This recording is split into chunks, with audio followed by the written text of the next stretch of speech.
Wasak ang isang kotse matapos sumalpok sa isang pampasaherong jeep sa Buendia, Makati. Narito ang unang balita ni James Agustin ng Super Radio DCWB.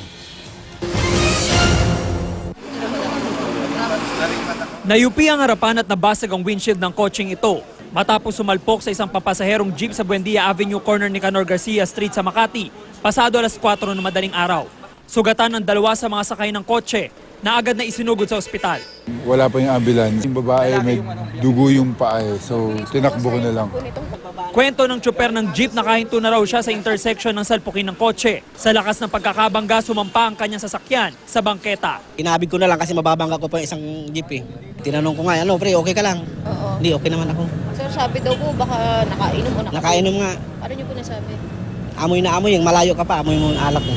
Nadamay din ang pulang kotse na nayupi ang likurang bahagi matapos tamaan din ang naaksidenteng kotse. Halos 40 minuto ring hindi nadaanan ng lugar nang dahil sa aksidente. Patuloy ang sinasawang investigasyon ng mga otoridad kung sino ang may pananagutan sa aksidente. Ito ang unang balita sa Makati City. James Agustin ng DCWB reporting.